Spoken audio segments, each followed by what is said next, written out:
사랑하는 성도 여러분, 우리는 삶의 위기를 만날 때마다 눈에 보이는 세상의 힘을 먼저 찾아 헤매는 연약한 존재들이지요.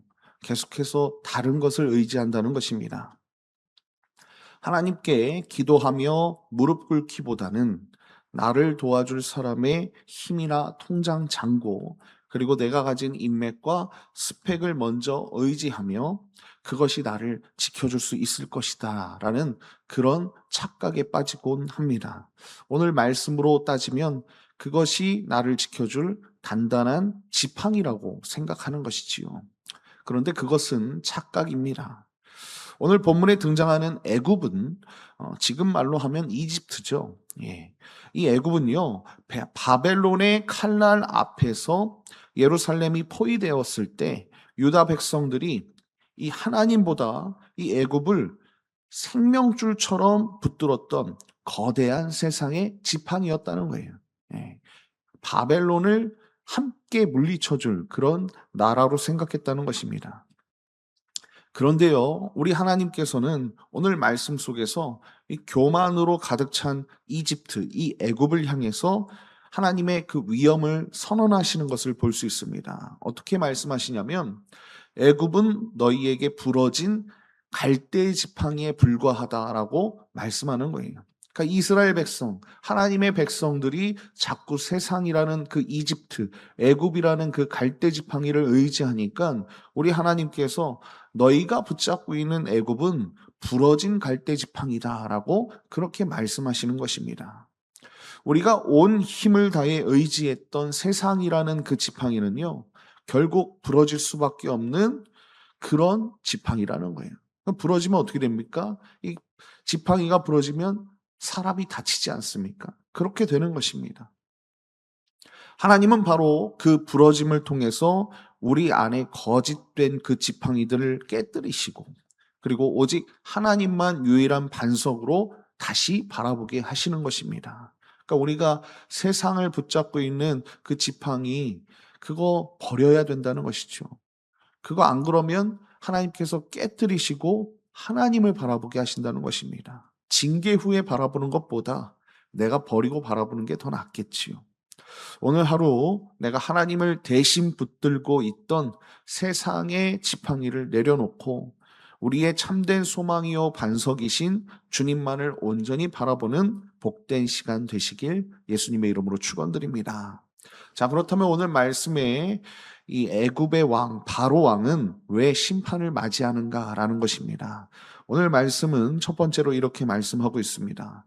모든 성취를 내 것이라 착각했기 때문에 심판을 받습니다.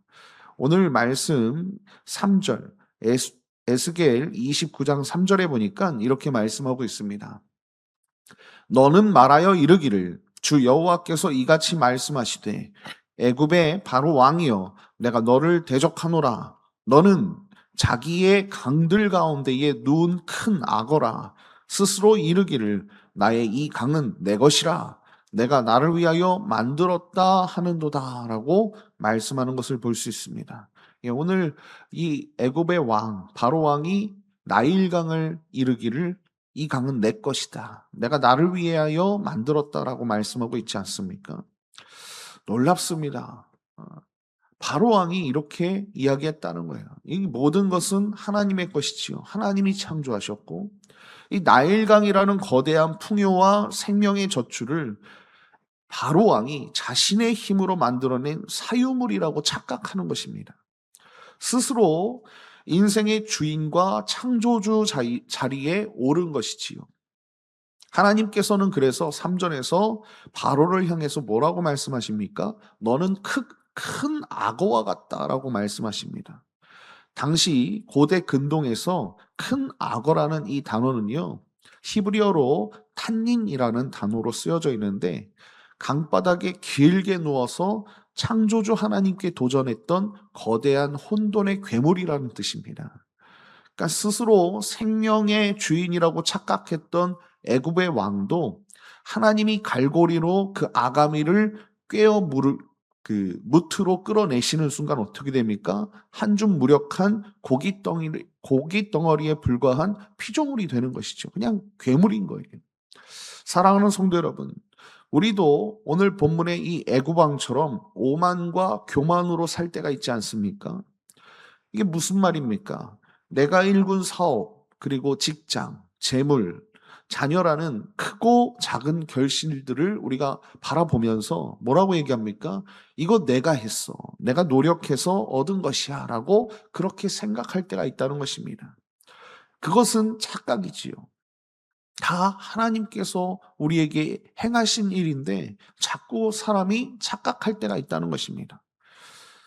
그 인생이 그러면 어떻게 되겠습니까? 자꾸 내가 했다라고 하면 하나님을 대적하는 애굽 왕과 같게 된다는 것입니다. 그렇게 오늘 말씀을 통해서 우리는 깨달아야 되겠지요. 내가 가진 건강도 지혜도 물질도 창조주 하나님께서 잠시 우리에게 위임해 주신 선물과 같다라는 것입니다. 오늘 하루 내 인생의 주인이 내가 아니라 오직 하나님 한 분이심을 우리가 고백하며 내게 주신 모든 은혜 가운데 감사하는 저와 여러분 되시길 예수님의 이름으로 축원드립니다. 자, 이스라엘 백성이 의지한 애굽의 실체가 또 나타납니다. 그것은 무엇일까요? 자, 두 번째는 이것입니다. 자, 애굽의 실체는 기댈수록 삶을 찢는 갈대 지팡이와 같았다는 거예요. 자, 오늘 말씀 6절과 7절을 보니까 이렇게 말씀하고 있습니다. 애굽의 모든 주민이 내가 여호와인 줄을 알지라.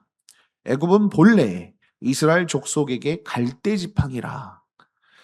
그들이 너를 손으로 잡은즉 내가 부러져서 그들의 모든 어깨를 찢었고 그들이 너를 의지한즉 내가 부러져서 그들의 모든 허리가 흔들리게 하였느니라라고 말씀하는 것을 볼 수 있습니다.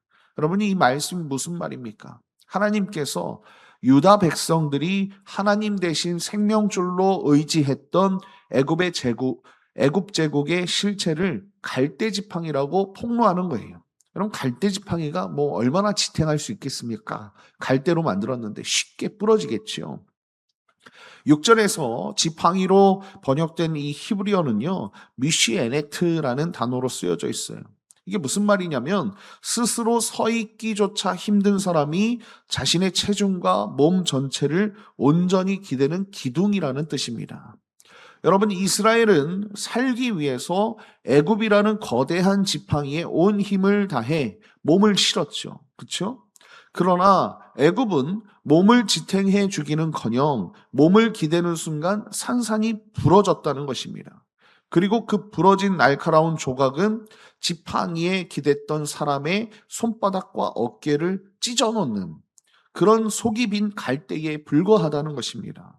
사랑하는 성도 여러분, 지금 여러분은 고난과 문제 앞에서 무엇을 지팡이 삼아 살고 계십니까? 세상의 돈이나 권력, 사람의 달콤한 약속은요, 당장 나를 살려줄 것 같은 단단한 지팡이처럼 보이지요.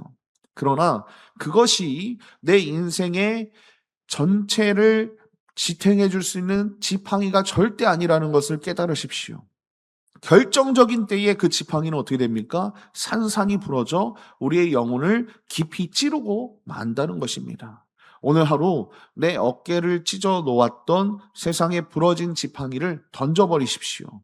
나를 결코 배신하지 않으시는 유일한 구원의 반석이신 예수 그리스도만을 온전히 신뢰하고 의지하시는 저와 여러분 다 되시길 예수님의 이름으로 축원드립니다.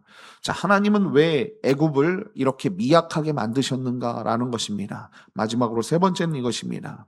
다시는 세상 지팡이를 의지하지 못하게 하시려고 이렇게 하신 거예요. 이스라엘 백성들이 이 애굽이라는 지팡이를 의지하지 못하게 하시려고 이렇게 하셨습니다. 자, 15절 16절을 읽어보겠습니다.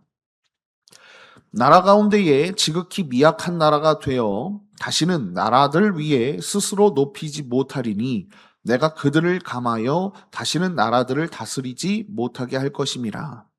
그들이 다시는 이스라엘 족속의 의지가 되지 못할 것이요 이스라엘 족속은 돌이켜 그들을 바라보지 아니하므로 그 죄악이 기억되지 아니하리니 내가 여호와인 줄을 그들이 알리라 하셨다 하라라고 말씀하는 것을 볼 수 있습니다. 예.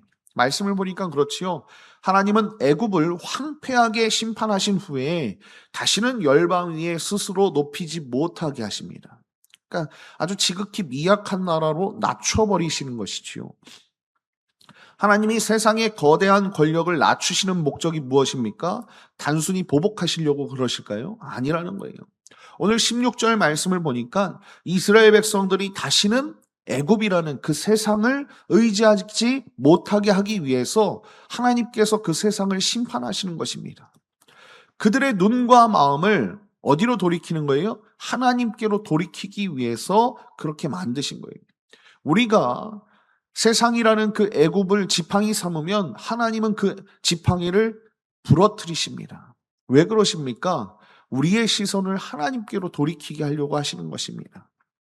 그렇기 때문에 성도에게 찾아오는 부러짐과 실패가 있잖아요. 그렇죠? 믿었던 사람의 줄이 끊어지고 내 삶이 낮아지는 순간은 우리가 하나님께 버림받았다라는 그 절망의 자리가 아니라는 것입니다.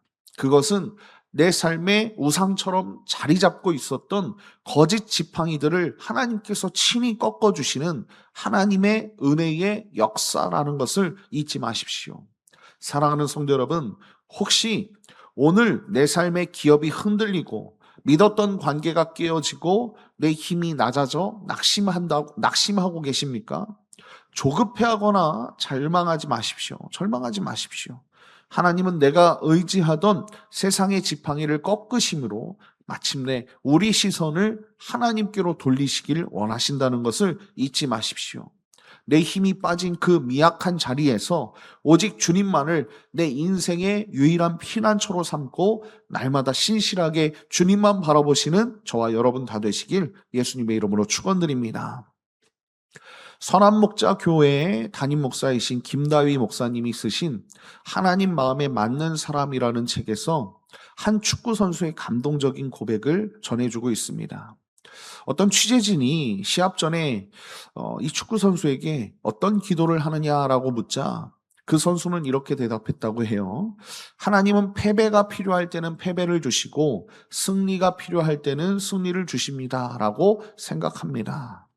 우리 눈에는 성공과 실패가 전혀 달라 보여도 하나님 눈에는 결국 우리에게 유익을 주시는 같은 단어일 수 있습니다. 라고 그렇게 대답한 것입니다. 그러니까 성공과 실패가 하나님께는 우리가 그것이 유익이 되도록 만들어주는 그런 단어라는 것입니다.